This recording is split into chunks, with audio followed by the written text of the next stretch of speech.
It is possible that the grain deal has come to an end and an alternative has been found.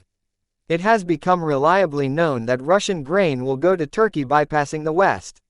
What does this mean? It could mean that Putin and Erdogan may have come up with an alternative to the grain deal that has been all they have been talking about lately. Russian Deputy Foreign Minister Alexander Grushko said that only technical issues remain to be worked out before grain supplies to Turkey could begin. All agreements in principle have been reached. We expect that in the near future we will already enter into working contacts with all parties to work out all technical aspects of the scheme of such supplies, the diplomat said. According to the official version, the agreement aims to send grain to the poorest countries in the form of flour, which Erdogan signed up to produce. We discussed with Mr. Putin the initiative to send grain to poor countries. We agree to carry out such work. We agreed that we will be able to send Russian grain processed into flour to poor countries, Erdogan told a press conference after the Sochi talks. Stop, we said to ourselves. What prevented this from happening before and why is it suddenly possible now? Before, it was hindered by something that everyone knows and has long been on our teeth, the West imposed restrictions, or to put it simply, prohibited third countries from providing Russia with bulk carriers for grain transportation. Prohibited insurance companies from insuring them, disconnected Roselkasbank from the SWIFT settlement system, and so on. And these restrictions, apparently, did work. The fact is that the idea of free grain supplies to Africa was not born yesterday, but it has not been realized until now. Almost a year ago, in November 2022, the Turkish president said that his country would like to process Russian wheat into flour and send it to the poorest countries for free. Mr. Putin made me the following proposal: let's send this grain to poor countries for free.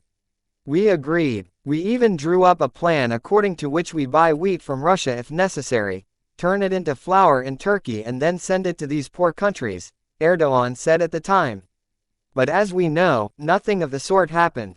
Everything remained on words until today, because the Western restrictions really worked. And now, quite unexpectedly, such an opportunity has arisen. Putin said in Sochi that Russia plans to start free grain supplies to 6 African countries, in a couple or 3 weeks. However, even after these words, experts had questions, because nothing clear was said by high officials, only declarations of intentions, just like a year ago, and Peskov said that the terms of delivery have not been determined. Now we are talking about a concrete plan, for the realization of which there is only technical aspects to be worked out.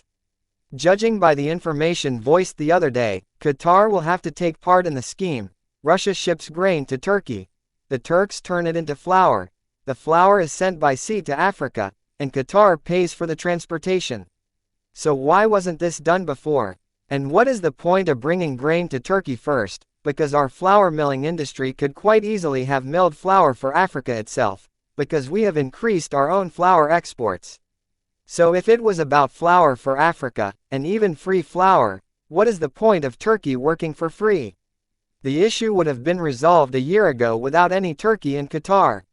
But if it is about grain, then the announced event looks like nothing but the launch of an alternative to the grain deal, from the scheme of which Russia, Turkey and Qatar jointly excluded the West and a neighboring country.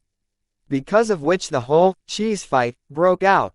Although Putin said that he does not consider supplies to Turkey Africa as an alternative to the Black Sea Initiative, we remembered that our president sometimes comes up with and implements a cunning plan.